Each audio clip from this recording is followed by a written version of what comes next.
Here's a psychology fact you're not ready for. The very thing you think connects you to people might actually be rewiring your brain for misery. Psychologists call this complaining as bonding, which means using negativity to connect with others. And once you understand it, you'll start noticing it everywhere, in your friends, at work, and maybe even in yourself. It refers to a pattern where people repeatedly share grievances as a way to connect.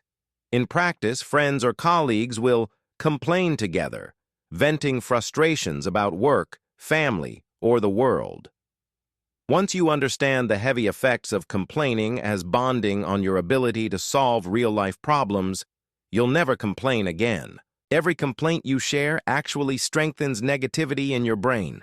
Over time, your mind becomes a magnet for problems, frustration, and stress, leaving almost no space for happiness or creativity. But here's the worst part.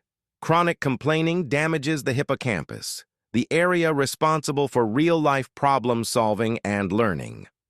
Over time, it becomes almost impossible to think positively or creatively. In practice, the more you complain, the more entrenched the pessimism, leaving little mental space for positive or creative thinking. Complaining isn't just talking about your problems. It's a full-on behavioral addiction. Unlike substance addiction, it doesn't leave a physical trace, but neurologically, it hijacks your reward system. Here is the painful part. Venting and complaining feel cathartic in the moment, but it often deepens negative feelings afterward. Psychologists have found that lengthy complaint sessions, co-rumination, revive emotional pain and can leave people feeling depressed and dissatisfied for hours afterward. Every complaint also reactivates underlying anger or frustration. Unlike physical pain, emotional pain doesn't fade. It comes back, stronger. And if you're doing this constantly, your brain slowly rewires itself to focus on negativity by default.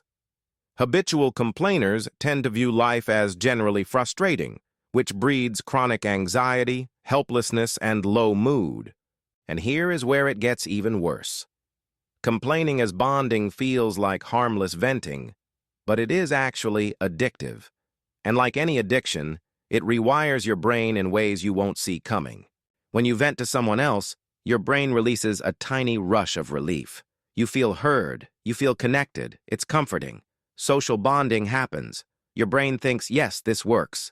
Let's do it again. And here is the part nobody talks about. Constant negativity triggers cortisol, the fight-or-flight hormone, and in the long term, it increases blood pressure, weakens immunity, and can even shrink brain regions.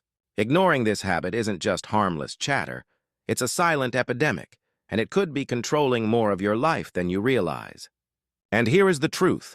Breaking this habit is hard, but also simpler than you think. You need a strategy that targets both your mind and your body. First, mental changes. Replace complaints with small actions. For every grievance, ask, what's one tiny step I can take right now to change this? Practice mindful awareness. Pause before venting. Ask yourself, am I actually solving anything or just seeking comfort? Second, physical changes. Limit exposure to chronic complainers, whether online, at work, or socially. You wouldn't sit next to a cigarette smoker all day. Treat negativity the same way. Exercise daily to reduce stress hormones and calm your nervous system. Even a 30-minute brisk walk or yoga session makes a big difference. Finally, social boundaries. Limit interactions with people who feed your complaining habit. Politely redirect conversations or excuse yourself when negativity dominates. Over time, this teaches your mind that connection doesn't have to come through misery. Here's the takeaway. Complaining might feel harmless, even socially rewarding, but it's quietly rewiring your brain to crave negativity. It can steal your mood, your health, and even your ability to solve problems. Breaking the cycle starts with awareness. Catch yourself, pause, shift your attention, replace one complaint with one solution, one gratitude, or one positive action. You don't have to be controlled by negativity.